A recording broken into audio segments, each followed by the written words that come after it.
Hello students, कैसे हो। मैं हूं Rajinikanth Singh, mathematics faculty, and ये है लिमिट का लेक्चर नंबर 12। तो स्टूडेंट्स, पिछले क्लास में हम लोग पढ़े थे लिमिट का काफ़ी एक important rule, L hospital rule, ठीक है, जिसको बोलते हैं एल हॉस्पिटल रूल। तो वो काफ़ी इम्पोर्टेंट था। कोई भी क्वेश्चन आपसे अगर नहीं बने तो इस रूल के हेल्प से आप बना सकते हो। या आप कंपटीशन में बैठे हो, मतलब कि एग्ज़ाम में बैठे हो जो कि ऑब्जेक्टिव एग्ज़ाम है, तो उसमें अगर क्वेश्चन आए तो फटाक से एल हॉस्पिटल रूल बनाओ और टिक कर दो। क्या वहाँ पे क्यों टाइम बर्बाद करना मेन रूल से बनाना, क्योंकि वहाँ तो कोई चेक करने जा नहीं रहा है कि आप किस मेथड से बनाए हो, आपका आंसर बस आ जाना चाहिए, ठीक है। तो वहाँ पे भी आप एल हॉस्पिटल रूल यूज़ कर सकते हो, ठीक है। तो ये एक काफ़ी इंपॉर्टेंट रूल है। या आप कोई फॉर्मूला भूल जाते हो, लिमिट का कोई भी आप फॉर्मूला भूलते हो, तो एल हॉस्पिटल रूल का यूज करके उस फॉर्मूला का वैल्यू क्या होगा, मतलब उस फॉर्मूला को भी आप याद कर सकते हो, ठीक है, रिमाइंड कर सकते हो।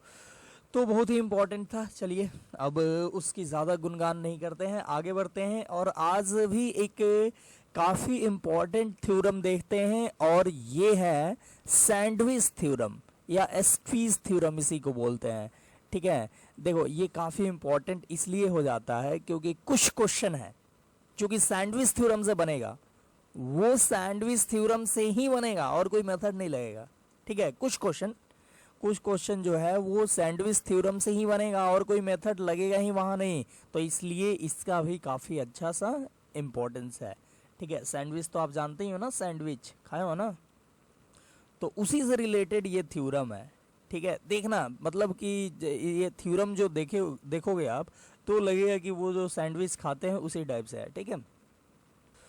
तो स्टूडेंट से इस थ्योरम को बताने से पहले मैं थोड़ा सा एक जनरल, मतलब ये होता क्या है, सैंडविच थ्योरम इन जनरल होता क्या है, ये थोड़ा मैं चाहूँगा आपको समझाने का, ठीक है, ध्यान से समझना। तो देखो, आपको सबसे पहले एक मैं छोटा सा एक जनरल नॉलेज दे दूं कि हो सकता है किसी किसी को ये चीज़ मालूम भी हो।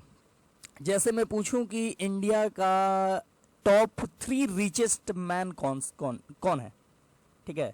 तो सबसे पहले तो वही मोटा भाई, जियो वाले अंकल, मतलब मुकेश अंबानी, ठीक है। दूसरे पे जो है वो है हिंदुजा ग्रुप, ठीक है, हिंदुजा ग्रुप। ये एक फैमिली है, ठीक है, इसका भी बहुत सारा बिजनेस है। ये दूसरे इंडिया के टॉप सेकंड, मतलब सेकंड पे ये रिचेस्ट मैन में आते हैं। और तीसरे पे है वो गौतम अडानी, ठीक है, गुजरात वाले गौतम अडानी, ठीक है। इनका भी नाम आप लोग काफ़ी ज़्यादा बार सुने होंगे, मोदी जी से कनेक्ट किया जाता है इनको, ठीक है। तो चलिए, ये हो गए इंडिया के टॉप 3 रिचेस्ट मैन, मतलब सबसे ज़्यादा पैसा इनके पास, मुकेश अंबानी के पास, उसके बाद हिंदुजा ग्रुप के पास, और उसके बाद गौतम अडानी के पास, ठीक है। अब देखो, यहाँ पे सबसे ज़्यादा पैसा किसके पास है, मुकेश अंबानी के पास है, दूसरे नंबर पे हिंदुजा ग्रुप और तीसरे नंबर पे गौतम अडानी। यानी हिंदुजा ग्रुप के पास जितना रुपया होगा, ठीक है, हिंदुजा ग्रुप को एच से डिनोट कर रहा है, ये ज़्यादा होगा किससे, तो गौतम अडानी से, और कम होगा किससे, तो मुकेश अंबानी से। मतलब हिंदुजा ग्रुप के पास जितना भी रुपया है वो ज्यादा है किससे, तो गौतम अडानी से, और कम है मुकेश अंबानी से, ठीक है।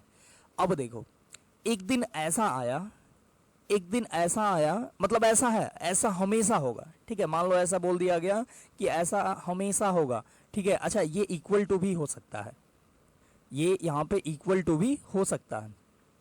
तो ऐसा है, ऐसा हमेशा है, मतलब हिंदुजा ग्रुप के पास जो पैसा है वो गौतम अडानी और मुकेश अंबानी के बीच का है। तो एक दिन ऐसा आया, एट ए डे, ठीक है, at a particular day, at a, मान लो कोई एक दिन है जिस दिन में बोला गया कि गौतम अडानी के पास जो पैसा है, अब किसी एक पार्टिकुलर डे में गौतम अडानी और ये मुकेश अंबानी का ये नेटवर्थ, मान लो पूरा रुपया हो गया $50 बिलियन, ठीक है, $50 बिलियन। इसका भी गौतम अडानी के पास भी $50 बिलियन और ये मुकेश अंबानी के पास भी $50 बिलियन। ठीक है, ये डॉलर का सिंबल है, पहले लिखा जाता है ये। तो ये $50 बिलियन हो गया मुकेश अंबानी के पास भी और गौतम अडानी के पास भी। ठीक है, बट ऐसा होगा नहीं, बट मान लो हो गया एक किसी पार्टिकुलर डे में। ध्यान से देखना, बोला जा रहा है कि हिंदुजा ग्रुप का जो नेटवर्थ होगा वो गौतम अडानी से मुकेश अंबानी के बीच में होगा। ठीक है, एक ऐसा पार्टिकुलर डे आया जिस दिन इसका नेटवर्थ और इसका नेटवर्थ, मतलब इसका टोटल रुपया और इसका टोटल रुपया बराबर हो गया, $50 बिलियन, और इसका रुपया जो होना है वो दोनों के बीच में होना है। ठीक है, ये जो है वो दोनों के बीच में सैंडविच है। तो क्या बोलोगे, पूछेंगे कि उस पार्टिकुलर डे में हिंदुजा ग्रुप के पास कितना रुपया होगा, तो क्या बोलोगे, दोनों का जितना होगा। मतलब ये जो है हिंदुजा ग्रुप वो इससे बड़ा या बराबर होना है या इससे छोटा या बराबर होना है। एक पार्टिकुलर डे में ये दोनों बराबर हो गया, तो क्या बोलोगे, ये भी क्या हुआ होगा, इसका भी नेटवर्थ उस दिन उस पॉइंट पे $50 बिलियन ही होगा। ठीक है, मतलब इसको हमेशा इस दोनों के बीच में रहना है। ठीक है, इसको हमेशा, हिंदुजा ग्रुप को हमेशा इस दोनों के बीच में सैंडविच बन के रहना है। ठीक है, और एक पार्टिकुलर पॉइंट पे ये दोनों बराबर हो गया, ये दोनों बराबर हो गया। ठीक है, तो ये भी उसी के बराबर होगा। ठीक है, तब ना दोनों के बीच में रह पाएगा। ठीक है, और ये दोनों के बीच में हमेशा बोला गया कि चलो ये हमेशा है, कोई देख के बताया कि ये हमेशा इसको इस दोनों के बीच में रहना है। तो उस पार्टिकुलर डे में जिस दिन इसका और इसका नेटवर्थ इक्वल हो गया, उस पार्टिकुलर डे में इसका भी नेटवर्थ क्या होगा, इसी के बराबर हो जाएगा। ठीक है, तो आई होप ये कहानी जो है वो आपके माइंड में फिट हो गया होगा।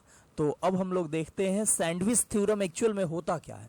ठीक है, बोलते हैं कि if fx less than equal to gx less than equal to hx। ठीक है, fx gx एक ऐसा फंक्शन है जो fx से बड़ा या बराबर होगा और hx से छोटा या बराबर होगा। ठीक है, अच्छा देखो, ये जरूरी नहीं है इक्वल टू हो, इक्वल टू नहीं भी हो सकता है कहीं, तो कोई दिक्कत नहीं है। ठीक है, तो बोले इफ gx ग्रेटर देन और equal to fx and less than और इक्वल टू hx। ठीक है, या ऐसे भी हो सकता है gx greater then fx and less than और इक्वल टू hx। ठीक है, देख लो यहाँ बराबर नहीं दिए, यहाँ दे दिए।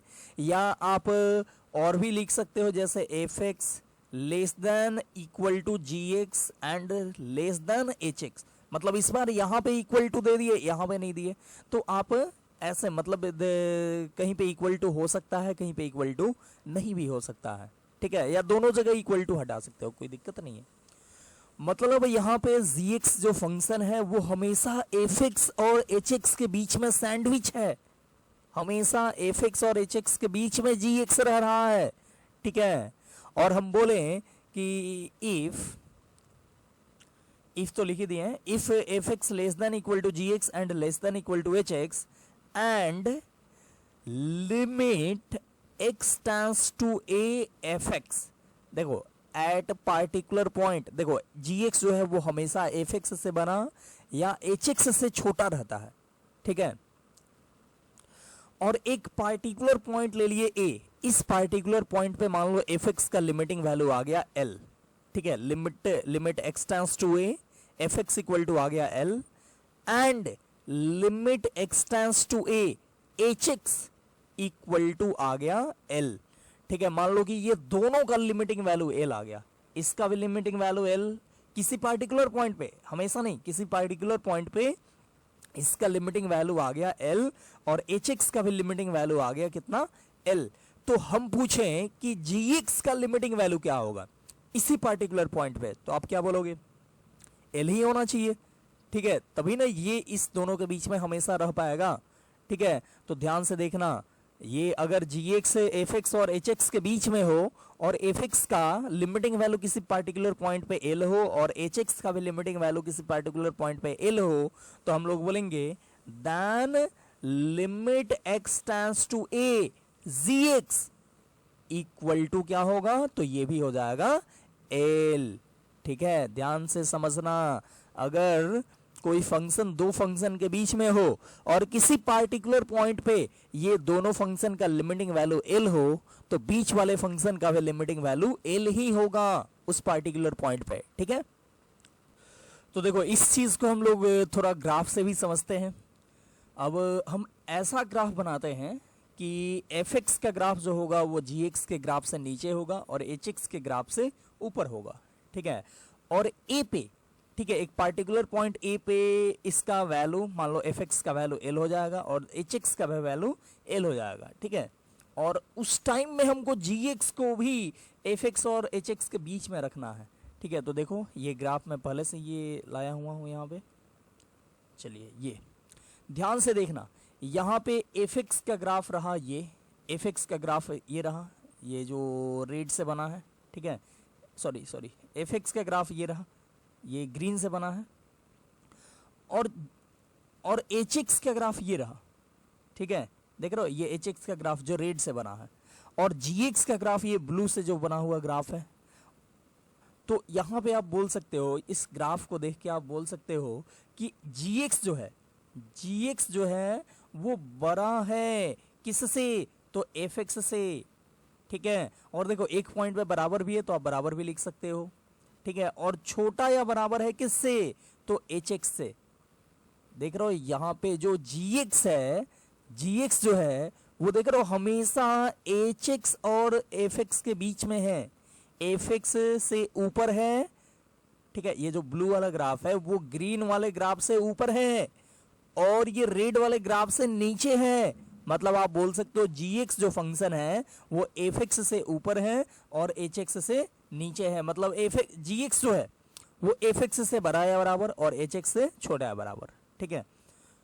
एक पार्टिकुलर पॉइंट ए पे, ठीक है, एक पार्टिकुलर पॉइंट देखो ए पे, ये एफ एक्स का लिमिटिंग वैल्यू क्या है, तो एफ एक्स का लिमिटिंग वैल्यू देखो ये एल है, ठीक है। एल उधर स्मॉल लिए थे तो इधर भी स्मॉल लिख देते हैं।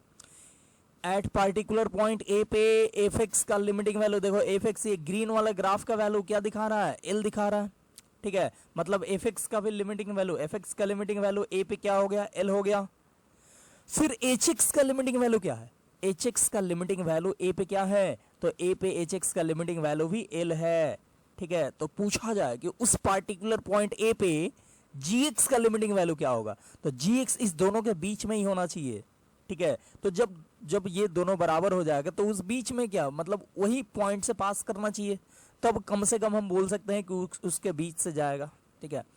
तो उस पार्टिकुलर पॉइंट ए पे जी एक्स का भी लिमिटिंग वैल्यू क्या हो जाएगा, एल हो जाएगा, ठीक है। तो आई होप आप ये चीज़ समझ गए होंगे। तो यही है सैंडविच थ्योरम या एस्क्विज थ्योरम, ठीक है। सैंडविच से ज़्यादा फेमस है ये, सैंडविच थ्योरम ज़्यादा हम लोग इसको बोलते हैं। तो ये रहा सैंडविच थ्योरम, इसको ध्यान में रखना। और इस पे हम लोग कुछ क्वेश्चन देखते हैं, ठीक है। और इस पे क्वेश्चन किस टाइप से आएगा, तो क्वेश्चन जो आएगा वो आपको इस टाइप से देगा, ठीक है। ये मतलब कोई फंक्शन दे देगा जो कि यहाँ से यहाँ तक होना है, ठीक है। मतलब कोई एक फंक्शन दे देगा जो समथिंग कोई एक फंक्शन से लेकर कोई एक फंक्शन के बीच में हो, ठीक है। और लिमिटिंग वैल्यू कुछ पूछेगा तो हम लोग यहाँ पे फाइंड करेंगे, ठीक है। अच्छा यहाँ पे एक चीज़ और थोड़ा सा देख लेना है, एक फंडामेंटल चीज़ जो कि आएगा, जैसे कुछ तो दे देगा कि यहाँ से यहाँ तक होगा, लेकिन कुछ नहीं देगा। जैसे फ्रैक्शनल पार्ट ऑफ एक्स, ये नहीं देगा कि कहाँ से कहाँ लाई करता है, तो ये आपको मालूम होना चाहिए। फंक्शन में मैंने बताया था फ्रैक्शनल पार्ट ऑफ एक्स 0 से 1 के बीच में लाई करता है, ठीक है। फ्रैक्शनल पार्ट ऑफ एक्स कहाँ से कहाँ तक, तो 0 से 1 के बीच में ऑलवेज लाई करता है, इसको याद रखना।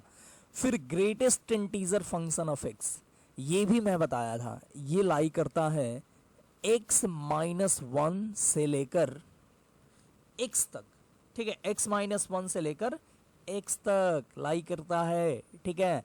अच्छा यहाँ पे इक्वल टू भी हो सकता है, मतलब ग्रेटेस्ट इंटीजर के अंदर में कुछ भी रखो तो वो या तो x होगा, ठीक है, या x से छोटा होगा, कहाँ तक, तो उससे x से एक कम तक, मतलब x माइनस 1 तक जाएगा, ठीक है। मतलब इस बीच में ही always greatest integer function of x लाई करता है। तो ये चीज़ आप समझ गए होंगे। और ये सब तो बताने की ज़रूरत ही नहीं है, जैसे साइन एक्स, ठीक है। साइन एक्स में एंगल कुछ भी हो, ये लाई करता है कहाँ से कहाँ तक, तो -1 से लेकर 1 तक, ठीक है। वैसे ही cos x ये सब तो आपको मालूम होगा, ठीक है, ये भी -1 से 1 तक। वही sin x का स्क्वायर कर दो, मतलब sin स्क्वायर x, तो ये लाई कर जाता है 0 से लेकर 1 तक, ठीक है। तो ये सब रेंज आपको ध्यान में रखना होगा।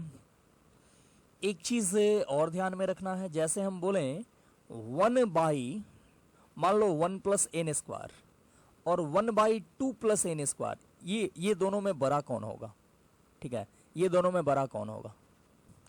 तो ध्यान से देखना, डिनोमिनेटर देखेंगे किसका बड़ा है, तो डिनोमिनेटर दिख रहा है इसका बड़ा है, ये छोटा है, ठीक है। तो डिनोमिनेटर जिसका बड़ा हो वो नंबर उतना ही छोटा होता है, ठीक है, यानी ये छोटा हो जाएगा और ये बड़ा हो जाएगा, ठीक है। इस टाइप से भी क्वेश्चन आपको आ सकता है इस टाइप।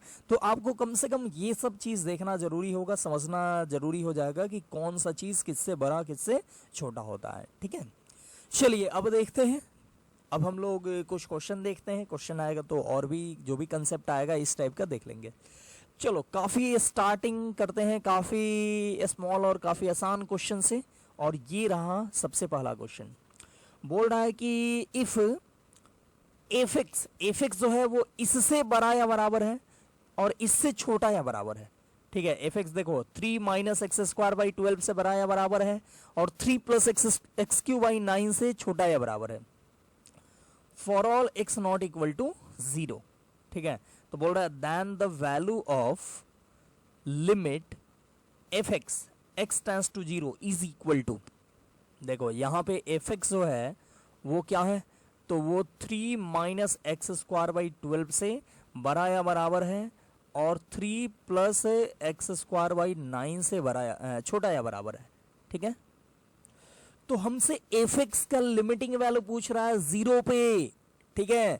तो हम लोग चेक करेंगे कि इसका और इसका 0 पे लिमिटिंग वैल्यू क्या है, ठीक है। निकालो इसका लिमिटिंग वैल्यू 0 पे निकालो, लिमिट एक्स टेंड्स टू 0 और ये 3 माइनस एक्स स्क्वायर बाई 12, ठीक है। इसका 0 पे लिमिटिंग वैल्यू निकालो, क्या आएगा, तो सिंपल 0 पुटिंग करो तो ये आ गया 3, ठीक है। कोई ये इनडिटर्मिनेट फॉर्म नहीं है तो डायरेक्ट पुटिंग से आ गया 3। फिर इसका आप लिमिटिंग वैल्यू निकालो 0 पे, ठीक है, इसका, तो ये आ गया लिमिट एक्स टेंड्स टू 0 और ये 3 plus x square, sorry x Q था, एक्स क्यू बाई 9। अब x के जगह पे 0 पुट करो तो 3 प्लस 0 यानी इसका भी लिमिटिंग वैल्यू आ गया 3, ठीक है। ध्यान से देखना, इसका लिमिटिंग वैल्यू भी 3 आ गया और इसका भी लिमिटिंग वैल्यू 3 आ गया 0 पे। तो क्या आप बोलोगे सैंडविच थ्योरम से, बोलोगे फ्रॉम सैंडविच थ्योरम, ठीक है, sandwich theorem, from sandwich theorem limit x tends to 0 f x. ध्यान से देखो, इसका भी लिमिटिंग वैल्यू 3 है, इसका भी लिमिटिंग वैल्यू 3 है, तो एफ एक्स का भी लिमिटिंग वैल्यू कितना हो जाएगा, 3 हो जाएगा। कैसे, तो फ्रॉम सैंडविच थ्योरम के अकॉर्डिंग, ठीक है। तो आई होप ये क्वेश्चन आपको समझ में आ गया होगा, काफी आसान क्वेश्चन था, हम लोग इसको देखें। तो चलिए नेक्स्ट और क्वेश्चन देखते हैं सैंडविच थ्योरम पे। ये रहा अगला क्वेश्चन, बोल रहा है कि एफ एक्स जो फंक्शन है वो 3x से बड़ा या बराबर है और x square plus x plus 1 से छोटा या बराबर है, for all x then find limit f x x tends to 1 पे एफ एक्स का लिमिटिंग वैल्यू चाहिए। तो जैसे ही ये ग्रेटर देन और इक्वल टू, मतलब ये इस टाइप का इनइक्वालिटी आपको दिख गया और बीच वाले फंक्शन का लिमिटिंग वैल्यू पूछ रहा है किसी पॉइंट पे, तो समझ जाना कि वहां पे सैंडविच थ्योरम लग सकता है, ठीक है। तो सैंडविच थ्योरम कैसे लगाओगे, देखो एफ एक्स का लिमिटिंग वैल्यू 1 पे पूछ रहा है, ठीक है, तो हम लोग 3x का लिमिटिंग वैल्यू 1 पे निकालेंगे, ठीक है। Limit x tends to 1 3x क्या होगा, तो सिंपल 3 इंटू एक्स में x के जगह पे 1 पुट कर दो तो 3 आ जाएगा। फिर इसका लिमिटिंग वैल्यू निकालेंगे, लिमिट एक्स टेंड्स टू 1 और ये x square plus x plus 1, ठीक है, और ये क्या हो जाएगा, तो 1 पुट करोगे तो 1 प्लस 1 प्लस 1 यानी 3, ठीक है। मतलब इसका लिमिटिंग वैल्यू 3 आ गया, इसका भी लिमिटिंग वैल्यू 1 पे 3 आ गया, तो क्या बोलोगे, limit x tends to 1 f x भी क्या होगा, तो ये भी 3 होगा। कैसे, तो बाय सैंडविच थ्योरम। ठीक है, सैंडविच थ्योरम के अकॉर्डिंग एफ एक्स का लिमिटिंग वैल्यू कितना आ गया जी, 1 आ गया। ठीक है, तो आई होप सैंडविच थ्योरम समझ में आ चुका होगा और इस पे ये सब क्वेश्चन भी अब समझ में आ रहा होगा। ठीक है, चलिए तो और कुछ क्वेश्चन देखते हैं। और अगला क्वेश्चन रहा ये। अब देखना, यहाँ पे तो उस टाइप से दिया नहीं है। इसके पहले वाले क्वेश्चन में जैसे आपको दिया रहता था कि एफ एक्स इस फंक्शन से इस फंक्शन के बीच में है, बट यहाँ पे वैसा कुछ नहीं दिया हुआ है। तो यहाँ पे हम लोग सोचेंगे कि ये ऊपर में fractional part function of x है। ठीक है, fractional part function of x. आप सोचो ये किसके बीच में होता है, अभी मैंने बताया ये होता है 0 से 1 के बीच में। Fractional part function of x होता है 0 से 1 के बीच में। ठीक है, अब यहाँ पे आप इन्फिनिटी, एक्स इन्फिनिटी टेंस कर रहा मतलब एक्स पॉजिटिव है तो एक्स सभी में डिवाइड कर दो, और एक्स पॉजिटिव नंबर है तो एक्स सभी में डिवाइड करोगे तो इनइक्वालिटी नहीं बदलेगा। तो 0 में एक्स डिवाइड कर दो, 0/x, इसमें भी एक्स डिवाइड कर दो और इसमें भी एक्स डिवाइड कर दो। ठीक है, तो ये आ गया। मतलब इसका लिमिटिंग वैल्यू हमको चाहिए, ध्यान से देखो, इसका हमको लिमिटिंग वैल्यू चाहिए। और ये आ गया किसके किसके बीच में, तो ये आ गया इसके और इसके बीच में। ठीक है, तो इस पॉइंट पे इन्फिनिटी पे, एट इन्फिनिटी, हम लोग इसका लिमिटिंग वैल्यू निकालेंगे और इसका लिमिटिंग वैल्यू निकालेंगे और देखेंगे दोनों बराबर आ रहा है कि नहीं। दोनों अगर बराबर आ जाएगा तो इसका भी लिमिटिंग वैल्यू वही होगा जो ये दोनों बराबर आ रहा होगा। ठीक है, तो हम लोग फाइंड करते हैं 0/x। ठीक है, limit x tends to infinity, infinity पे हम लोग इसका लिमिटिंग वैल्यू निकाला है 0/x का। ठीक है, तो ये देखो, ये तो 0/x 0 ही है। ठीक है, x के जगह पे हम इन्फिनिटी भी पुट कर दें तो 0/इन्फिनिटी ये 0 ही हो जाएगा, क्योंकि बाई में इन्फिनिटी है, वो ऊपर जाएगा तो 0 और 0 × 0 0 हो जाएगा। ठीक है, तो इसका लिमिटिंग वैल्यू आ गया 0। फिर इसका लिमिटिंग वैल्यू निकालो, limit x tends to infinity और 1/x, x के जगह पे आप इन्फिनिटी पुट करो तो 1/इन्फिनिटी कितना होगा, 0 होगा। तो ध्यान से देखो, ये जो फंक्शन जिसके बीच में लाई कर रहा है उसका लिमिटिंग वैल्यू, दोनों का लिमिटिंग वैल्यू आ गया 0। तो आप क्या बोलोगे सैंडविच थ्योरम से।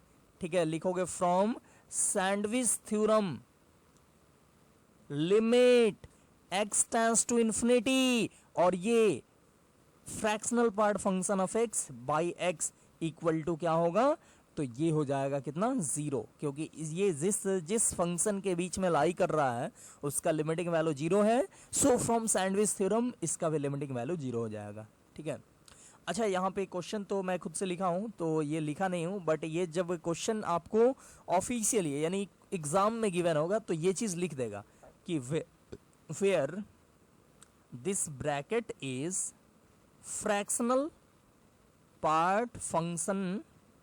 ठीक है, fractional part function of x.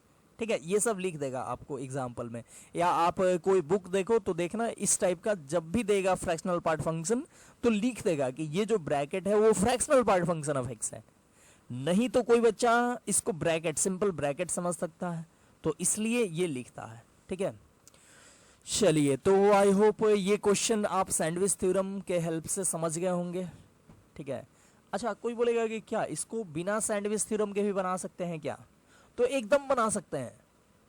ठीक है, देखो कैसे, इसको एक और मेथड से बनाते हैं बिना सैंडविच थ्योरम के। ठीक है, यहाँ पे हम लोग लिखते हैं सेकंड मेथड। ठीक है, इतना में बन जाएगा बॉक्स में सेकंड मेथड। ठीक है, ध्यान से देखना, limit x tends to infinity है। अब देखो नीचे में x है और ऊपर में जो है, ऊपर में है grade fractional part function of x। तो x के जगह पे आप कोई भी नंबर रखो, fractional part function of x always किसके बीच में आता है, तो हमेशा वो 0 से 1 के बीच में आएगा। ठीक है, मतलब यहां पे आप लिख सकते हो कि ए नंबर बिटवीन 0 to 1। ठीक है, दिख रहा है आपको, थोड़ा सा 0 छोटा हो गया। ठीक है, आंख थोड़ा बड़ा करके देखो, तो ए नंबर बिटवीन 0 to 1 नोमरेटर में आ रहा है। ए नंबर बिटवीन 0 to 1 मतलब हाफ, 1/3, 1/4, कुछ भी ऐसे आ सकता है। और नीचे में x है जो कि इन्फिनिटी टेंस कर रहा है। तो बताओ एक नंबर जो कि 0 से 1 के बीच में है और उसके बाई में इन्फिनिटी हो तो इसका वैल्यू क्या हो जाएगा? तो इसका वैल्यू हो जाएगा 0। ठीक है, कोई भी एक नंबर हो अब बाई में इन्फिनिटी रख दें, ठीक है, कोई भी नंबर हो, ठीक है, 0 से 1 के बीच में अब बाई में इन्फिनिटी, तो समथिंग बाई इन्फिनिटी 0 होगा, तो इसका लिमिटिंग वैल्यू 0 आ गया। मतलब यहाँ पे इसको हम लोग बिना सैंडविच थ्योरम के भी बना दिए। ठीक है, और सैंडविच थ्योरम से तो ऐसे बना ही सकते हैं। तो आप दोनों मेथड देख लिए, दोनों मेथड में से जो अच्छा लगे, जो पसंद हो उसको आप यूज कर देना। तो चलिए नेक्स्ट अगला क्वेश्चन देखते हैं। और नेक्स्ट क्वेश्चन रहा ये, ध्यान से देखो, limit x tends to infinity और greatest integer of x by x, इसका लिमिटिंग वैल्यू पूछ रहा हमसे। तो यहां से अच्छा यहां पे भी लिखा रहेगा where this box is greatest integer function. ठीक है, बस इतना काफी है। चलिए, तो इसको बनाने के लिए क्या करेंगे, इसको सैंडविच थ्योरम से बनाने के लिए क्या करेंगे, तो देखेंगे यहाँ पे greatest integer function of x है वो किसके बीच में लाई करता है। तो आपको अभी मैंने बताया ये लाई करता है x माइनस 1 से लेकर x तक। ठीक है, x माइनस 1 से लेकर x के बीच में लाई करता है। तो अब देखो, अब ये ग्रेटेस्ट इंटीजर ऑफ x के बारे में पता चल गया, लेकिन इसके बाई में x है तो यहाँ भी आप x डिवाइड कर दो, तो ये हो जाएगा greatest integer function of x by x, और ये हो जाएगा x माइनस 1 बाई एक्स, और इधर भी हो जाएगा x बाई एक्स। ठीक है, अब देखो इसका लिमिटिंग वैल्यू चाहिए हमको इन्फिनिटी पे, तो आप इसका इन्फिनिटी पे लिमिटिंग वैल्यू निकाल लो और इसका लिमिटिंग वैल्यू इन्फिनिटी पे निकाल लो। ठीक है, निकालो, limit x tends to infinity x minus 1 by x. ध्यान से देखो यहाँ पे इसका लिमिटिंग वैल्यू क्या होगा, तो ऊपर और नीचे हाईएस्ट पावर का हाईएस्ट पावर सेम है, तो आंसर हो जाएगा इसके कोफिशिएंट का रेशियो यानी 1 बाई 1 यानी 1। ठीक है, और इसका लिमिटिंग वैल्यू निकालो, limit x tends to infinity x by x, तो ये तो सिंपल कट के ये आ गया कितना 1। तो ध्यान देना यहाँ पे x टेंड्स टू इन्फिनिटी पे इसका लिमिटिंग वैल्यू भी 1 और इसका भी लिमिटिंग वैल्यू भी 1, तो बाई सैंडविच थ्योरम क्या बोलोगे कि इसका भी लिमिटिंग वैल्यू 1 होगा। तो बोलेंगे from sandwich theorem limit x tends to infinity greatest integer of x by x equal to कितना होगा 1 होगा। ठीक है, अच्छा कोई बोलेगा कि इसको भी सेकेंड मेथड से बना सकते हैं क्या, तो एकदम बना सकते हैं। देखो इसको लिख दो ऐसे, limit x tends to infinity, और ध्यान से देखना greatest integer function of x को आप लिख सकते हो x minus fractional part function of x अब बाई में x। ठीक है, अब देखो, अब इसको आप लिख सकते हो limit x tends to infinity x by x हो जाएगा 1, अब माइनस ये हो जाएगा fractional part function of x by x। अब देखो ये तो हो गया 1 और इसका लिमिटिंग वैल्यू अभी हम लोग जस्ट निकाले थे। ठीक है, अगर मान लो नहीं भी निकाले होते तो इसको ऊपर में 0 से 1 और नीचे में इन्फिनिटी, तो 0 से 1 बाई में इन्फिनिटी 0 हो जाएगा। ठीक है, लेकिन अभी जस्ट इसका लिमिटिंग वैल्यू निकाले थे, आया था 0, तो 1 माइनस 0 लिख देंगे डायरेक्टली, कितना हो गया 1। तो देख लो इसको हम लोग डायरेक्टली भी निकाल सकते हैं और सैंडविच थ्योरम का भी यूज करके निकाल लिए। ठीक है, तो आई होप ये सब आपको समझ में आ रहा होगा और इस टाइप का क्वेश्चन आएगा तो आप आसानी से बना दोगे। ठीक है, चलो अब थोड़ा सा और लेवल बढ़ाते हैं, और ये रहा क्वेश्चन आपके लिए। देखो ग्रेटेस्ट इंटीजर ऑफ x है, greatest integer of 2x 3x plus dot dot nx तक है। ठीक है, अब बाई में n स्क्वायर है, कैसे इसको बनाओगे ध्यान से देखना। यहां आप जानते हो ग्रेटेस्ट इंटीजर ऑफ x जो है वो किसके किसके बीच में लाई करता है, तो x माइनस 1 से लेकर x के बीच में। फिर ग्रेटेस्ट इंटीजर ऑफ 2x किसके किसके बीच में लाई करता है, तो 2x माइनस 1 से लेकर 2x के बीच में। ठीक है, ऐसे ही ग्रेटेस्ट इंटीजर ऑफ 3x किसके बीच में लाई करेगा, तो 3x माइनस 1 से लेकर 3x के बीच में।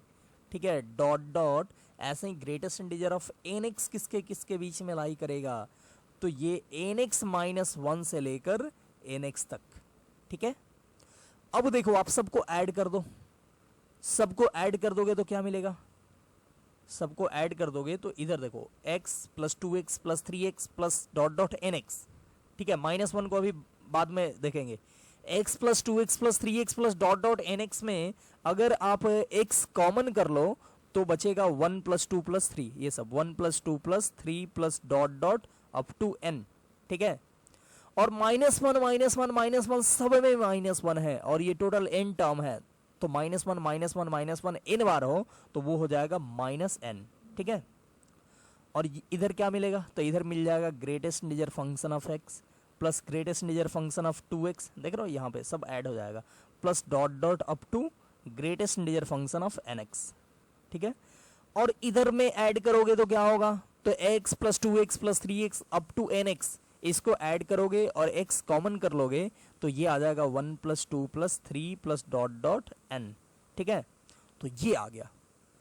अब देखो यहाँ पे जो है उसमें हम लोग ऊपर वाला कहाँ से कहाँ लाई करेगा ये निकाल दिए, लेकिन बाई में n स्क्वायर है तो यहाँ भी आप क्या करो, यहाँ भी आप सब जगह n स्क्वायर डिवाइड कर दो, ठीक है। यहाँ पे भी n स्क्वायर, यहाँ पे भी n स्क्वायर और यहाँ पे भी n स्क्वायर, ठीक है। तो देखो हमको इसका लिमिटिंग वैल्यू चाहिए कहाँ पे, तो n टेंड्स टू इन्फिनिटी पे, तो हम लोग क्या करेंगे, हम लोग यहाँ पे इसका लिमिटिंग वैल्यू निकाल देंगे n टेंड्स टू इन्फिनिटी पे, एंड इसका लिमिटिंग वैल्यू निकाल देंगे n टेंड्स टू इन्फिनिटी पे, ठीक है। तो चलो यहाँ पे खाली जगह है, इसमें हम लोग निकालते हैं, इसका लिमिटिंग वैल्यू निकालो n टेंड्स टू इन्फिनिटी पे, यानी limit n tends to infinity, और ये x इंटू ये देखो ये 1 plus 2 plus 3 dot dot n तक का सम होता है n into n plus 1 by 2, ठीक है। और माइनस n, अब बाई में कितना है, बाई में है n स्क्वायर, तो इसका लिमिटिंग वैल्यू कितना होगा देख लो, इसका लिमिटिंग वैल्यू होगा limit n tends to infinity, और यहाँ पे देखो ले यहाँ पे क्या है, तो यहाँ पे तो 2 यहाँ पे चला जाएगा तो नीचे आ गया 2n स्क्वायर, और ये 2 यहाँ पे सब्ट्रैक्ट होगा 2n, यहाँ पे होगा x into n square, x into n square और फिर x into n plus x into n, ये आ गया। तो ध्यान से देखो n टेंड्स टू इन्फिनिटी है और ऊपर में और नीचे में हाईएस्ट पावर का हाईएस्ट पावर सेम है, n स्क्वायर है ऊपर में भी और नीचे में भी n स्क्वायर, तो आंसर क्या होगा, answer simple highest power of n के कोफिशिएंट का रेशियो, यानी हाईएस्ट पावर ऑफ n है n स्क्वायर, तो इसका कोफिशिएंट हो गया x, और नीचे में हाईएस्ट पावर है n स्क्वायर, इसका कोफिशिएंट 2, तो देखो इसका लिमिटिंग वैल्यू ये जो था इसका लिमिटिंग वैल्यू आ गया x बाई 2, ठीक है। अब हम लोग निकालने जा रहे हैं इसका लिमिटिंग वैल्यू, ठीक है, x into 1 plus 2 plus 3 dot dot n अब बाई n स्क्वायर, तो इसके लिए नया पेज हम लोग लेते हैं, ये हमको चाहिए limit n tends to infinity और x इंटू क्या था, तो 1 प्लस 2 प्लस 3 डॉट डॉट प्लस n बाई n स्क्वायर, तो ये हो गया limit n tends to infinity x into इसका sum n into n plus 1 by 2, तो ये हो जाएगा 2n स्क्वायर। तो यहाँ भी तो वही आ गया, यहाँ भी देख रहे हो n टेंड्स टू इन्फिनिटी है, तो यहाँ n स्क्वायर का कोफिशिएंट देखेंगे और नीचे में भी n स्क्वायर का कोफिशिएंट, दोनों का रेशियो जो होगा वही आंसर, यानी देखो यहाँ पे n स्क्वायर का कोफिशिएंट होने वाला है x और नीचे में n स्क्वायर का कोफिशिएंट 2, तो देखो आ गया x बाई 2, मतलब इसका लिमिटिंग वैल्यू भी x बाई 2, ये जो है इसका लिमिटिंग वैल्यू x बाई 2 और इसका भी लिमिटिंग वैल्यू आ गया x बाई 2। कोई पूछे कि इसका लिमिटिंग वैल्यू कितना होगा, तो बोलेंगे सैंडविच वाले बाबा के अकॉर्डिंग इसका भी लिमिटिंग वैल्यू, बीच वाले का भी लिमिटिंग वैल्यू क्या हो जाएगा, तो यही हो जाएगा x बाई 2 ही हो जाएगा, ठीक है। तो हम लोग लिखते हैं नेक्स्ट, आगे लिखेंगे इसका दोनों का लिमिटिंग वैल्यू x बाई 2 आ गया, तो बोलेंगे from sandwich theorem limit n tends to infinity x plus 2x का greatest integer plus dot dot up to nx का ग्रेटेस्ट इंटीजर, अब by n square equal to कितना होगा, तो इक्वल टू हो जाएगा x बाई 2, ठीक है। तो आई होप ये क्वेश्चन आपको समझ में आ चुका होगा, ये काफ़ी एक अच्छा क्वेश्चन था। तो इस क्वेश्चन को अब इस क्वेश्चन टाइप पर और भी क्वेश्चन आएगा तो आई होप आपसे अब बन जाएगा, ठीक है। चलिए, तो एक क्वेश्चन इसी टाइप पे ये रहा और ये मैं आप पे छोड़ता हूँ, ठीक है, इसको आप बनाना। देखो ये क्वेश्चन बोल रहा है क्या कि if box of x denotes the greatest integer less than और equal to x then evaluate limit n tends to infinity और 1/n³ आ गया और यहाँ पे देखो 1² एक्स का ग्रेटेस्ट इंटीजर, 2² एक्स का ग्रेटेस्ट इंटीजर, 3² एक्स का greatest integer up to n² x का ग्रेटेस्ट इंटीजर, ठीक है। तो देखो ये सेम ही क्वेश्चन है, वहां पे क्या था, वहां पे 1x था, 2x था, 3x था, डॉट डॉट nx था, यहाँ पे 1² एक्स, 2² एक्स, 3² एक्स ये सब आ गया। तो आप सेम ही बनाओगे, इस क्वेश्चन को भी क्या करोगे, सेम बनाओगे। मतलब यहाँ पे क्या लिखोगे, 1² एक्स किससे बना होगा, तो 1² एक्स माइनस 1 से बना और 1² एक्स से छोटा या बराबर। फिर ऐसे ही लिखोगे ये 2² एक्स के बारे में, ठीक है, ऐसे ही सबके बारे में लिखो, सबको ऐड करो और यहाँ पे NQ से डिवाइड करो और फिर इधर जो आएगा इसका लिमिटिंग वैल्यू निकालो और इधर जो आएगा उसका लिमिटिंग वैल्यू निकालो। देखो दोनों का लिमिटिंग वैल्यू अगर सेम आ गया तो बोलेंगे बीच वाले का भी लिमिटिंग वैल्यू सैंडविच थ्योरम से उतना ही आ जाएगा, ठीक है। तो आई होप ये चीज़ आपको क्लियर हो गया होगा। तो इस टाइप का कोई भी और क्वेश्चन आएगा तो आप बना सकते हो, ठीक है। जैसे ये क्वेश्चन आपको आ सकता है कि ऐसे same limit n tends to infinity, यहाँ पे दे दे 1/x का ग्रेटेस्ट इंटीजर, फिर 2/x का greatest integer plus dot dot up to n/x का ग्रेटेस्ट इंटीजर, अब बाई में n का पावर 4 दे दे, ठीक है। तो चलो ये एक नया क्वेश्चन हो गया, इसको भी आप बनाना, ठीक है। इसको बनाने के बाद इसको भी बनाना, तो ये हो गया आपके लिए HW यानी कि होमवर्क। वैसे अभी सब कुछ तो होम ही पे हो रहा है बट ये होम का भी होमवर्क है, ठीक है। मतलब ये ऑफलाइन वर्क है, अभी तो आप ऑनलाइन देख रहे हो ना, तो ये समझो कि ऑफलाइन वर्क है OF, ठीक है। जो समझो बना लेना। चलो नेक्स्ट अगला देखते हैं। अगला ये क्वेश्चन रहा, तो ये क्वेश्चन को ध्यान से देखना कैसे बनाएंगे। देखो यहां पे है 3x² प्लस 2 sin x और नीचे में x² प्लस 5। अब इसके बारे में अगर हम पूछें थोड़ा सा आपसे, 3x² plus 2 sin x by x² plus 5 के बारे में, तो देखो ये चीज जो है ये और ये तो सेम ही रहेगा। यहां पे आप देख रहे हो साइन एक्स जो है, ठीक है, साइन एक्स क्या है, 2 sin x। साइन एक्स आपको पता है साइन एक्स होता है -1 से 1, ठीक है, -1 से लेकर 1। तो पूछे 2 sin x का क्या होगा, तो -2 से लेकर 2 होगा, ठीक है।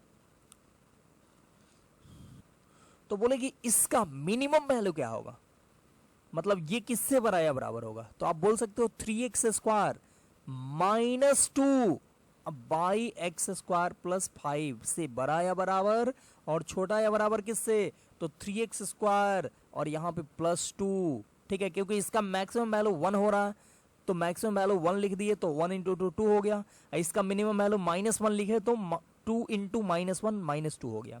अब बाई में x² प्लस 5, ध्यान से देखना, ये जो था ये इसको हम बोल दिए इससे बड़ा या बराबर और इससे छोटा या बराबर होगा, ठीक है। तो इससे बड़ा या बराबर इससे छोटा या बराबर होगा तो हम लोग क्या करते हैं कि इसका लिमिटिंग वैल्यू फाइंड कर देते हैं और इसका लिमिटिंग वैल्यू फाइंड कर देते हैं, क्या आता है, ठीक है। अगर सेम आएगा तो इसका भी लिमिटिंग वैल्यू वही हो जाएगा। तो आप फाइंड करो इसका limiting value, limit x tends to infinity, ये 3x² - 2 बाई x² प्लस 5 क्या होगा बताओ।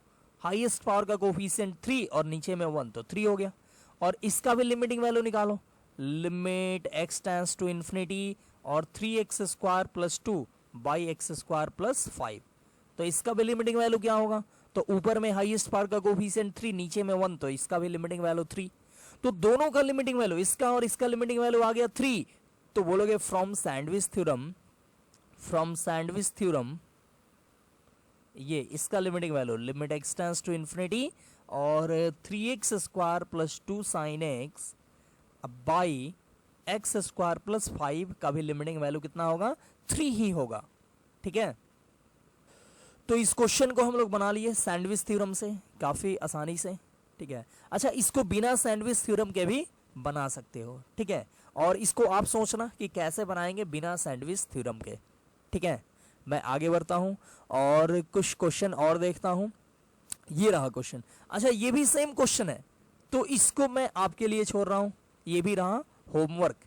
ठीक है, HW ये भी होमवर्क रहा, इसको आप बनाना। सेम क्वेश्चन है। देखो cos 2x क्या होता है, तो cos 2x होता है -1 से 1 तक।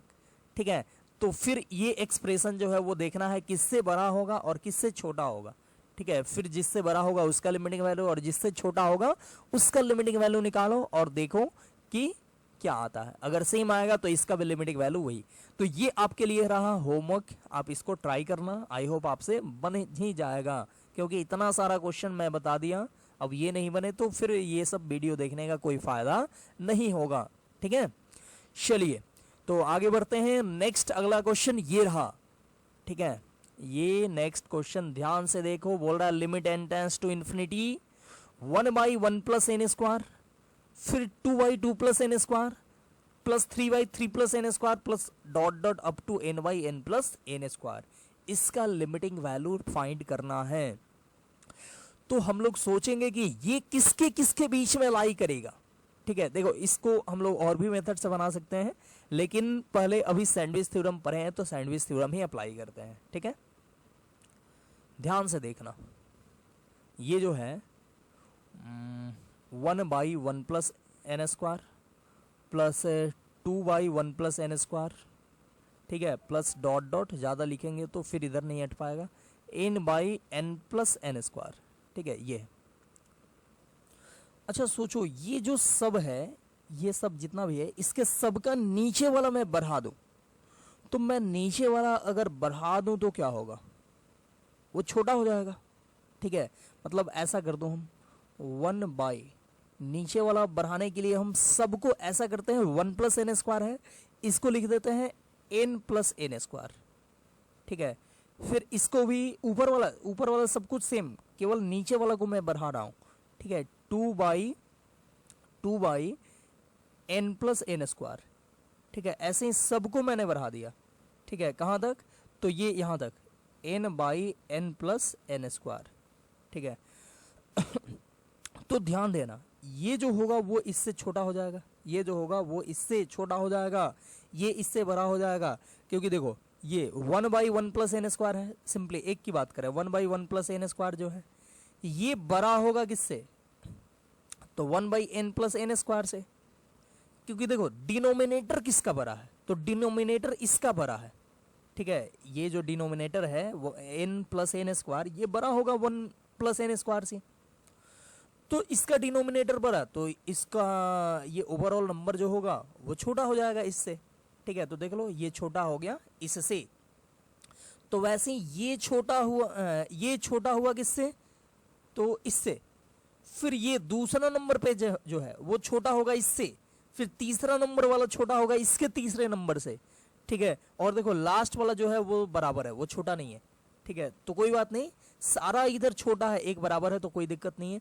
तो इधर सारा छोटा छोटा छोटा छोटा ऐड कर देंगे तो पूरा ये बड़ा बड़ा बड़ा बड़ा से छोटा ही होगा। ठीक है, इधर सब छोटे वाले का सम, इधर सब बड़े वाले का सम। ठीक है, तो ओवरऑल ये जो होगा वो छोटा हो जाएगा इससे। आई होप आप समझ गए होंगे। ठीक है, अब देखो अब क्या करते हैं, तो अब हम लोग फिर से इसके ये जो है ये सबके डिनोमिनेटर को बढ़ा दिए। अब ऐसा करते हैं सबके डिनोमिनेटर को घटाते हैं। ये 1/1 प्लस n स्क्वायर है। ठीक है, तो यहाँ पे एक्चुअली 2/, था 2 प्लस n स्क्वायर। तो ऐसा करते हैं सबको, यहाँ पे 1 प्लस n स्क्वायर है। ठीक है, तो ये सबसे छोटा डिनोमिनेटर है, इससे अब डिनोमिनेटर अब बढ़ रहा है, तो ऐसा करो, आप छोटे वाला डिनोमिनेटर ही सब जगह रख दो, ठीक है। मतलब यहाँ पे रख दो 1/1 प्लस एन स्क्वायर, ठीक है। फिर 1/2 यहाँ पे है ना 2/2 प्लस एन स्क्वायर, तो 2 रखे, लेकिन 2 प्लस एन स्क्वायर को हम लिख दिए 1 प्लस एन स्क्वायर ही, ठीक है, अपने मन से। ऐसे ही सबको अगले में भी 1 प्लस एन स्क्वायर, और सबसे लास्ट जो है n by n plus n square, इसको भी 1 प्लस एन स्क्वायर लिख दिए, ठीक है। अब आप ध्यान से देखना, ये जो होगा ये सब में हम लोग बढ़ा के लिखे हैं। बढ़ा के क्यों लिखे हैं, बढ़ा के कैसे लिखे हैं, तो डिनोमिनेटर को छोटा कर दिए तो ये अपने आप नंबर बड़ा हो जाएगा, ठीक है। मतलब आप देख सकते हो, ये जो है इसको पहले मिटाता हूँ, ठीक है, ताकि सॉरी ये नहीं मिटा सकता है, चलो कोई बात नहीं, दूसरा फिर मैं यूज़ कर लेता हूँ। ये नहीं चलेगा, ये भी नहीं चलेगा, ब्लैक, हाँ ठीक है, ये चल सकता है, या छोड़ो हटाओ ये सब।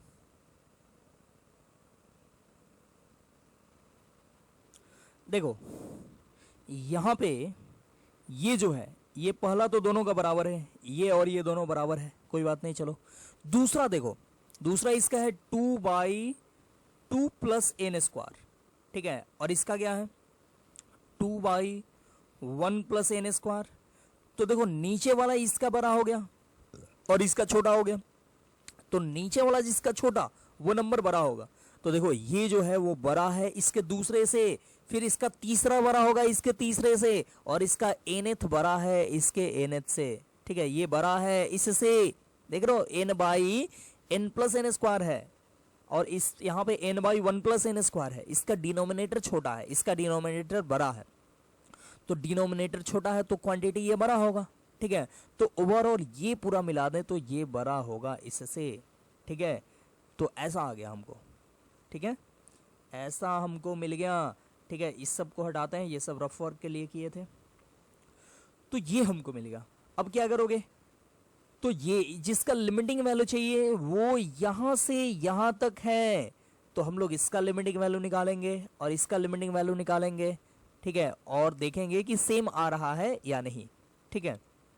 अच्छा पहले इसको आप क्या लिख सकते हो, तो आप चलो डायरेक्ट लिमिटिंग वैल्यू निकालते हैं, छोड़ो कुछ नहीं लिख सकते।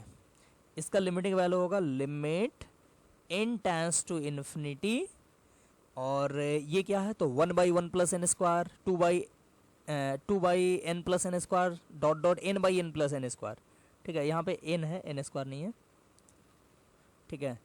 तो n प्लस एन स्क्वायर आप चाहो तो कर सकते हो, एलसीएम ले सकते हो, ठीक है। तो ऊपर आ गया 1 + 2 + 3 plus dot up to n तक, तो उसका सम हो जाएगा n इंटू n प्लस 1 अब बाई 2, तो 2 को इधर नीचे में इंटू में कर देते हैं। तो ये देखो n टेंड्स टू इन्फिनिटी है, तो n टेंड्स टू इन्फिनिटी है, तो देखेंगे ऊपर में हाईएस्ट पावर का कोफिशिएंट कितना है, तो n स्क्वायर है हाईएस्ट पावर, इसका कोफिशिएंट ऊपर में 1 है, और नीचे में n स्क्वायर का कोफिशिएंट 2 है, तो इसका लिमिटिंग वैल्यू आ गया 1/2। फिर अब आप इसका लिमिटिंग वैल्यू निकाल लो, कैसे निकालोगे, तो limit n tends to infinity, और यहाँ पे नीचे में आप एलसीएम ले सकते हो 1 + n स्क्वायर, ठीक है। 1 + n स्क्वायर एलसीएम लोगे तो ऊपर में 1 + 2 + 3 अप टू n तक, ठीक है। तो उसका सम हो जाएगा n इंटू n प्लस 1 अब बाई 2, ठीक है, बाई क्या, तो 2, ये हो गया। तो देख लो अब n टेंड्स टू इन्फिनिटी है, तो ऊपर में हाईएस्ट पावर का कोफिशिएंट, हाईएस्ट पावर मतलब n स्क्वायर, इसका कोफिशिएंट 1, और नीचे में हाईएस्ट पावर n स्क्वायर का कोफिशिएंट देखो 2, तो 2 देखो 1/2 आ गया इसका लिमिटिंग वैल्यू, मतलब ये इसका पूरे का, और इसका भी लिमिटिंग वैल्यू 1/2 आ गया। तो आप सैंडविच थ्योरम से क्या बोलोगे, आप बोलोगे फ्रॉम सैंडविच थ्योरम ये इसका limiting value that is limit n tends to infinity और 1/1 plus n square plus 2/2 plus n square plus dot up to n/n plus n square equal to भी होगा कितना 1/2, ठीक है, क्योंकि इसका लिमिटिंग वैल्यू 1/2, इसका भी लिमिटिंग वैल्यू 1/2, तो इसका भी लिमिटिंग वैल्यू 1/2 ही होगा, ठीक है। तो आई होप ये क्वेश्चन आप समझ चुके होंगे। ठीक है, आगे हम लोग कुछ कंसेप्ट देखेंगे जिसके हेल्प से ये क्वेश्चन हम बिना सैंडविच थ्योरम के भी बनाएंगे। ठीक है, लेकिन अभी वो तुम लोग पढ़े नहीं हो। डिफिनिट इंटीग्रेशन में आप पढ़ोगे कुछ कंसेप्ट। ठीक है, integration as the limit of sum, उससे हम लोग बिना सैंडविच थ्योरम यूज किए हम लोग बना सकते हैं इस क्वेश्चन को। ठीक है, चलिए तो बहुत सारा क्वेश्चन हम लोग सैंडविच थ्योरम पे देख लिए। पूरा सैंडविच थ्योरम आपका पूरा अच्छे से क्लियर हो गया होगा, पूरा फ्रेश। ठीक है, अच्छा एक और क्वेश्चन देखते हैं।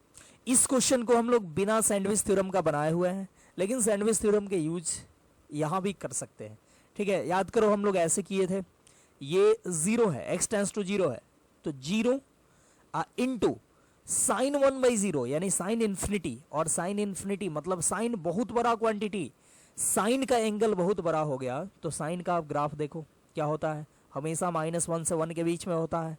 एंगल कितना भी बड़ा हो, इसका वैल्यू, साइन का वैल्यू -1 से 1 के बीच में होगा, यानी 0 इनटू बोलेंगे ए नंबर बिटवीन -1 to 1। देखो कुछ भी रख दो x के जगह पे मान लो 0 है तो 1/0 इन्फिनिटी, और साइन का एंगल कुछ भी रख दो, हमको -1 से 1 के बीच का नंबर मिलेगा। तो 0 को मल्टीप्लाई करोगे -1 से 1 के बीच के नंबर से तो 0 आएगा। ठीक है, ये क्वेश्चन आप लोग ऑलरेडी देखे हुए हो, लेकिन इसको हम लोग सैंडविच थ्योरम से भी अब बना सकते हैं। ठीक है, जैसे साइन 1/x, साइन 1/x ये कहां से कहां होगा, -1 से 1 होगा। ठीक है, कुछ भी एंगल हो साइन -1 से 1 होता है। अब x मल्टीप्लाई कर दो तो क्या हो जाएगा, ये हो जाएगा -x से लेकर x साइन 1/x कहां तक, x तक। ठीक है, हम 0 प्लस लेकर चलते हैं, मान लो पॉजिटिव लेकर चलते हैं, निगेटिव लेकर चलेंगे तो इक्वलिटी उल्टा हो जाएगा, आंसर सेम ही आएगा। तो देखो ये चीज जिसका लिमिटिंग वैल्यू चाहिए वो आ गया -x से लेकर x तक, यहां से लेकर यहां तक। तो अब ये दोनों का लिमिटिंग वैल्यू आप निकाल दो 0 पे। ठीक है, मतलब आप निकाल दो लिमिट x टेंस टू 0 और -x, तो ये क्या होगा, -x में 0 पुट करो तो 0, और इसका लिमिटिंग वैल्यू 0 पे निकाल दो तो ये भी 0 ही होगा। ठीक है, लिमिट x टेंस टू 0 और x का लिमिटिंग वैल्यू चाहिए तो ये भी 0, तो इसका भी लिमिटिंग वैल्यू 0, इसका भी लिमिटिंग वैल्यू 0, तो सैंडविच थ्योरम से इसका भी लिमिटिंग वैल्यू कितना हो जाएगा, 0 हो जाएगा। ठीक है, तो इस तरह से सैंडविच थ्योरम आप देखें, काफ़ी इंपॉर्टेंट है, और इस पे ये सारा क्वेश्चन हम लोग देखें। ठीक है, तो यहाँ पे मैंने सैंडविच थ्योरम पे बहुत सारा क्वेश्चन बता दिया। अब कोई भी क्वेश्चन आएगा इस टाइप का तो आई होप आपसे अब बन जाएगा। ठीक है, चलिए तो ये हम लोग का रहा लगभग लिमिट। ठीक है, लिमिट में इतना काफ़ी है। अब हम लोग कुछ क्वेश्चन प्रैक्टिस कर लेंगे, अलग अलग क्वेश्चन को देखेंगे थोड़ा सा, ताकि हमको ये सब आइडिया हो जाए कि किस टाइप का क्वेश्चन आता है। पूछा हुआ क्वेश्चन भी देखेंगे और कुछ लॉजिकल क्वेश्चन देखेंगे जो कि नहीं भी पूछा हुआ है लेकिन लॉजिकल है, सो हम लोग देखेंगे। अच्छा एक चीज़ मैं यहाँ पे थोड़ा सा बताऊँ, एक पिछले दिनों एक स्टूडेंट ने क्वेश्चन एक पूछा कि ये लिमिट एक्चुअली में है क्या। ठीक है, मतलब लिमिट एक्चुअली में है क्या, क्यों हम लोग लिमिट फाइंड करते हैं। ठीक है, इसका मतलब क्या होता है, तो ध्यान से देखना, थोड़ा सा मैं इसको समझाने का प्रयास करता हूँ। स्टार्टिंग में वैसे मैं इसको काफ़ी अच्छे से समझाया था। ठीक है, देखो कोई फंक्शन है जैसे x² -4/x -2, बोले कि इसका लिमिटिंग वैल्यू निकालो x टेंस टू 2 पे। तो अगर ये लिमिटिंग वैल्यू नहीं देता, बोलता कि मान लो कि f(x) इक्वल टू ये है x² -4/x -2। ठीक है, और इसमें बोलता कि हमको f2 निकालो, तो बोलेंगे कि f2 यहाँ पे एग्जिस्ट नहीं करेगा।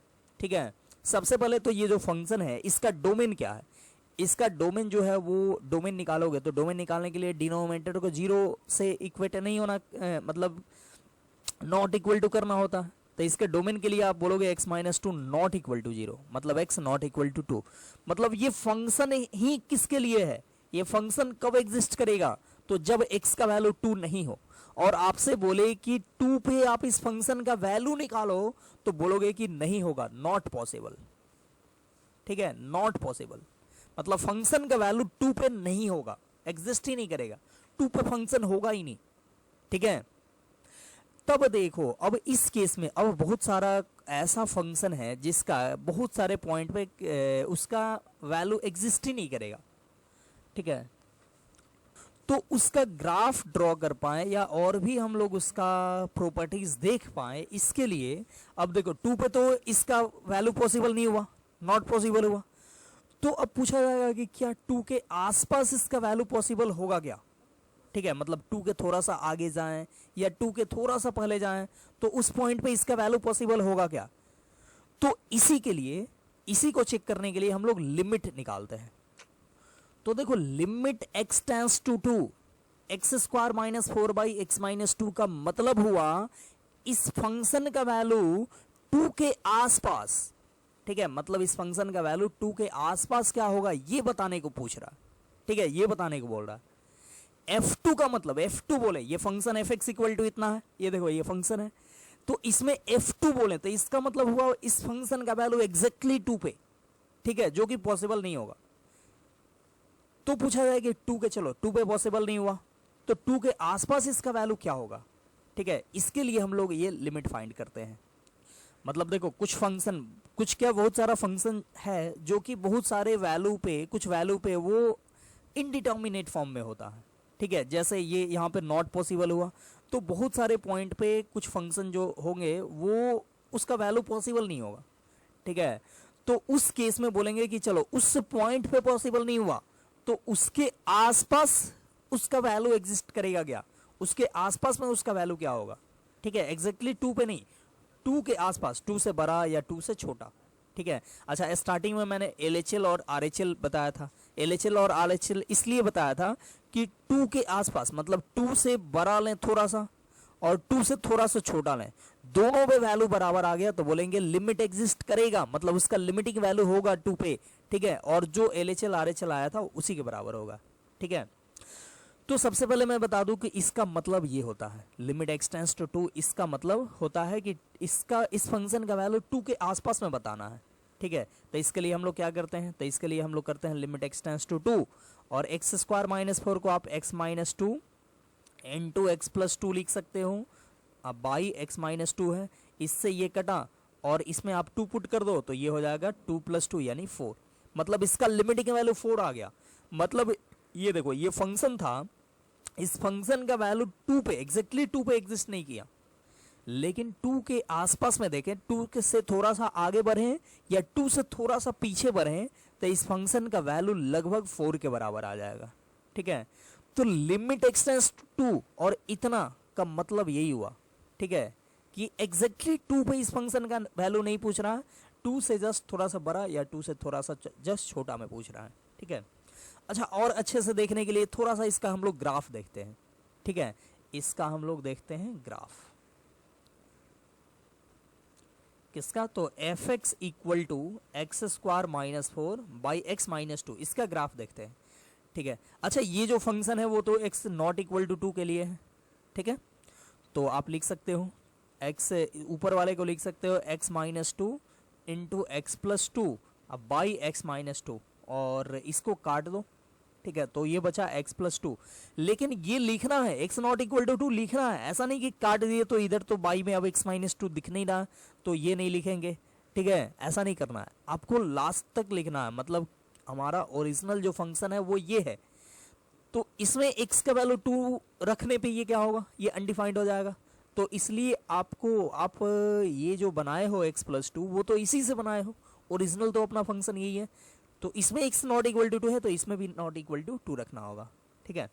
तो अब ग्राफ बनाने के लिए सिंपल आप इसको y मान लो तो y equal to x plus 2 ये हो गया, ठीक है, लेकिन x नॉट इक्वल टू 2 ये ध्यान रखना है, तो इसका ग्राफ बनाओ क्या होगा, तो ये हो जाएगा, देखो x का वैल्यू 0 पुट करोगे तो y 2 आएगा, ठीक है, 0 पुट करोगे तो y 2 मतलब 1 2 ये आ गया, फिर y का वैल्यू 0 पुट करोगे तो x माइनस 2 आएगा, मतलब ये -1 -2 ये आ जाएगा, ठीक है। अब इस दोनों को मिला दो तो ये एक स्ट्रेट लाइन मिल जाएगा, ठीक है। अब हम पूछे कि ये स्ट्रेट लाइन क्या इस फंक्शन का ग्राफ हुआ, तो नहीं, ठीक है, देखना यहाँ पे बोलेंगे, बोल रहा है x नॉट इक्वल टू 2 मतलब x का वैल्यू 2 नहीं होना चाहिए, मतलब 1 और 2 के सामने आपके फंक्शन को हटा देना है, ठीक है, मतलब देखो यहाँ पे 2 के सामने हम लोग थोड़ा सा ये फंक्शन को हटा देंगे और वहाँ पे दे देंगे ऐसे ब्लैंक, ठीक है। मतलब ये 2 के सामने फंक्शन नहीं है, 2 के जस्ट पहले है और 2 के जस्ट बाद में है, ठीक है। और ये 2 पे कहाँ पे है, तो 2 पे ये 4 होगा, ठीक है, ये 4 है, जैसे 1 2 3 4 ये हो गया। तो देखो 2 पे ये फंक्शन नहीं है, ये एक स्ट्रेट लाइन है, ये fx इक्वल टू इतना एक स्ट्रेट लाइन मिला जो कि 2 पे नहीं है। तो हमसे पूछा जाए f2 का वैल्यू, तो 2 पे तो फंक्शन है ही नहीं, तो क्या वो होगा f2, तो बोलेंगे नॉट एग्जिस्ट, एग्जिस्ट ही नहीं करेगा, ठीक है। तो चलो एग्जिस्ट नहीं किया तो पूछे कि चलो 2 पे एग्जिस्ट नहीं किया तो छोड़ो, 2 के आगे पीछे एग्जिस्ट करेगा क्या, मतलब 2 से थोड़ा सा आगे लें या पीछे लें, मतलब 2 के लगभग इक्वल लें। जब x का वैल्यू 2 को अप्रोच करता हो, एग्जैक्ट 2 की बात नहीं करना है, जब x का वैल्यू 2 को अप्रोच करता हो, मतलब थोड़ा सा पहले या थोड़ा सा बाद में, तो वहां पे उसका वैल्यू क्या होगा लगभग, मतलब इस फंक्शन का वैल्यू लगभग क्या होगा। तो हम लोग देखेंगे 2 के थोड़ा सा पहले देखेंगे तो फंक्शन ये, ठीक है, मतलब इसका लिमिटिंग वैल्यू 4 ही होगा। और 2 से जस्ट थोड़ा सा बाद में देखोगे तो भी ये 4 के थोड़ा सा ऊपर होगा, तो लिमिटिंग वैल्यू 4 ही हुआ, ठीक है। तो यहाँ पे आपने देखा कि limit x tends to 2 x square minus 4 by x minus 2, इसका लिमिटिंग वैल्यू क्या हो गया, इसका लिमिटिंग वैल्यू हो गया 4, ठीक है। तो लिमिटिंग वैल्यू क्या है, तो लिमिटिंग वैल्यू है इस फंक्शन का वैल्यू 2 के करीब, 2 से थोड़ा सा बाद में या 2 से थोड़ा सा पहले। अच्छा वही ये फंक्शन इस टाइप का आ जाता, लो एक नया पेज लेते हैं, अगर ये फंक्शन इस टाइप का आ जाता, ठीक है, 2 के बाद में मान लो ये 2 पे है, तो ये 2 पे तो 4 ही रहता, और 2 के बाद में मान लो ऐसे होता, और 2 से जस्ट नीचे आए तो ये फंक्शन ये 4 है, ये 2 है, 2 से जस्ट नीचे आए तो ये फंक्शन मान लो ऐसे होता, ठीक है, ये 2 पे टच कर रहा। तो यहाँ पे पूछें, ये मान लो कोई फंक्शन होता, कोई function y equal to f x है जिसका ग्राफ इस तरीके से बन रहा है, तो यहाँ पूछे limit x tends to 2 f x का लिमिटिंग वैल्यू 2 पे, ठीक है। यहाँ पे लिमिटिंग जैसे ही लिमिट लग गया, मतलब यहाँ पे 2 पे हमको फंक्शन का वैल्यू नहीं पूछ रहा, 2 पे फंक्शन का वैल्यू पूछता तो देखो यहाँ पे डार्क किए हैं, मतलब फंक्शन का वैल्यू 2 पे तो 4 है, यहाँ पे f2 डिफाइंड है 4 है, ठीक है। लेकिन ये लिमिट जैसे लगा दिए, इसका मतलब ये 2 पे फंक्शन का वैल्यू नहीं पूछ रहा है, 2 से थोड़ा सा आगे और 2 से थोड़ा सा पहले फंक्शन का वैल्यू पूछ रहा है। तो यहाँ पे 2 से थोड़ा सा आगे की बात करें, जैसे यहाँ पे हमको limit x tends to 2 f x find करना है, तो यहाँ पे हम लोग limit x tends to 2 plus निकालेंगे एफ एक्स। तो 2 से थोड़ा सा आगे जाए तो फंक्शन का वैल्यू 4 से थोड़ा सा ऊपर जाएगा, यानी इसका लिमिटिंग वैल्यू 4 होगा। और जैसे ही 2 से थोड़ा सा पहले जाए, मतलब limit x tends to 2 minus, तो इसका एफ एक्स का लिमिटिंग वैल्यू जो होगा वो 2 से थोड़ा सा कम के लिए देखो 2 हो जाएगा, ठीक है। तो यहाँ पे देखो LHL जो आया, ये LHL ये 2 आया, RHL 4 आया, मतलब दोनों इक्वल नहीं आया, तो बोलेंगे कि 2 पे फंक्शन का 2 पे ये लिमिट एग्जिस्ट करेगा ही नहीं, ठीक है। क्यों नहीं करेगा, क्योंकि 2 के आसपास में फंक्शन काफी ऊपर नीचे है, 2 के आसपास में, जैसे x टेंड्स टू 2, तो आसपास मतलब आगे और पीछे, तो 2 से जस्ट थोड़ा सा आगे बढ़े और 2 से थोड़ा सा पीछे बढ़े तो फंक्शन काफी ज्यादा फ्लैक्चुएट कर रहा है, ठीक है। मतलब इसका लिमिटिंग वैल्यू कोई फिक्स हम लोग नहीं लिख सकते हैं, तो बोलेंगे लिमिट नॉट एग्जिस्ट, ठीक है, एट x इक्वल टू 2, मतलब 2 पे लिमिट एग्जिस्ट नहीं करेगा, ठीक है। और अगर ये दोनों सेम आता तो बोल देते एग्जिस्ट करेगा, और इसका वैल्यू, इसका लिमिटिंग वैल्यू क्या हो जाएगा, तो वो जो सेम आएगा वही हो जाएगा, ठीक है। तो ये लिमिट का वैल्यू, लिमिट का मतलब एग्जैक्ट मतलब क्या होता है, आई होप अब समझ में आ गया होगा, क्लियर हो गया होगा। वैसे स्टार्टिंग में मैंने ये सब चीज़ बता दिया था आपको, ठीक है, स्टार्टिंग में मैं ये बताया था, LHL और RHL जब निकालने को बताया था तो उस टाइम में ये सब क्लियर किया था, लेकिन चलो फिर से ये क्लियर हो गया, कोई बात नहीं। तो हम लोग यहाँ पे लगभग लिमिट का सारा कंसेप्ट देख लिए। अब हम लोग बस इस पे कुछ क्वेश्चन प्रैक्टिस कर लेंगे, और आप भी करो, आप भी कोई भी बुक निकालो और उससे क्वेश्चन प्रैक्टिस करो और देखो आपसे बनता है या नहीं, ठीक है। बन ही जाएगा, इतना पढ़े हो, इतना बनाए हो तो क्वेश्चन तो बनना ही चाहिए, ठीक है। तो ठीक है, क्वेश्चन प्रैक्टिस कीजिए। हम लोग इस लेक्चर को करते हैं यहीं पर समाप्त और मिलते हैं फिर नेक्स्ट लेक्चर में, ठीक है, क्वेश्चन प्रैक्टिस के साथ। तो आप कोई भी बुक उठाइए और उसको बनाइए, बनाते रहिए और घर पे रहिए, सेफ रहिए। मिलते हैं हम लोग फिर नेक्स्ट लेक्चर में, तब तक के लिए bye bye, best of luck.